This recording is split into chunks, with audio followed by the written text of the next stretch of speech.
तो 15 से विभाज्यता के नियम का एक उदाहरण हम लेकर चलते हैं कि 15 से विभाज्य है या नहीं है।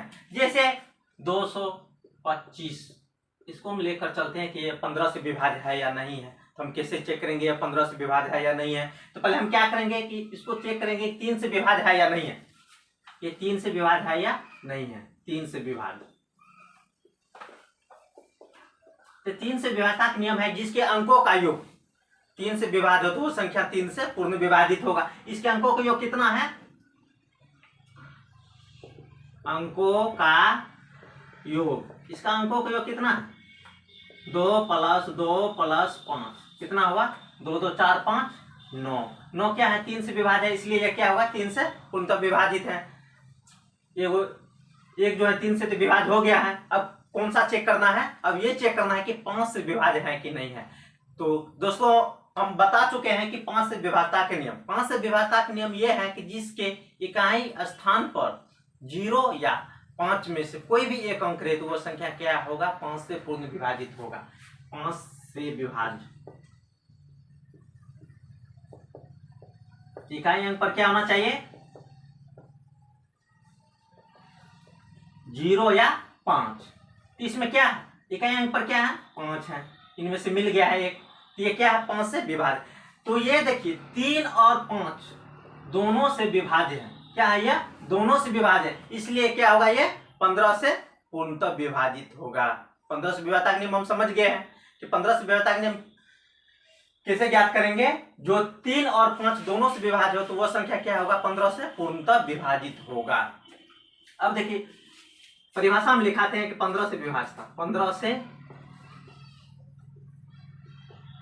विभाज्यता वैसी संख्या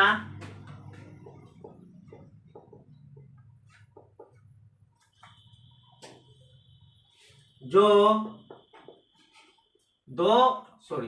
3 और 5 दोनों से विभाज्य हो तो वह 15 से पूर्ण विभाजित होगा।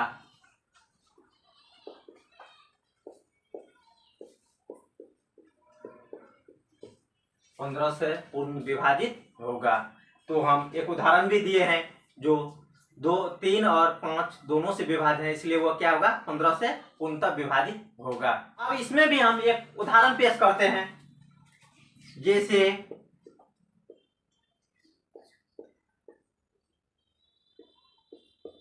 इसको हम चेक करते हैं कि ये 15 से विभाज्य है या नहीं है। कितना है? 3375 है। तो पहले इसको हम चेक करेंगे कि यह 3 से विभाज्य है या नहीं है। तो 3 से विभाज्यता का नियम होता है जिसके अंकों का योग, इसके हम जो है अंक के योग करते हैं। कितना? 3 3 6 6 7 कितना हुआ?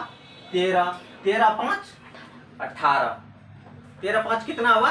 18 18 क्या है? 3 से विभाज्य है, इसलिए यह क्या है? 3 से विभाज्य है। अब चेक करते हैं 5 से विभाज्य है या नहीं है। तो 5 से विभाज्यता का नियम है जिसके अंत में 0 या 5 में से कोई भी एक अंक रहे तो वो क्या होगा? 5 से पूर्ण विभाजित होगा। इसके अंत में यानी इकाई स्थान पर क्या है? 5 है। 5 है तो ये क्या है? 5 से विभाज्य है। यानी ये जो है 3 और 5 दोनों से विभाज्य है, इसलिए ये क्या है? 15 से विभाजित है। अब जो है हम 16 से विभाज्यता के नियम बताएंगे। 1500 तो हम समझ गए हैं, समझा दिए हैं। अब जो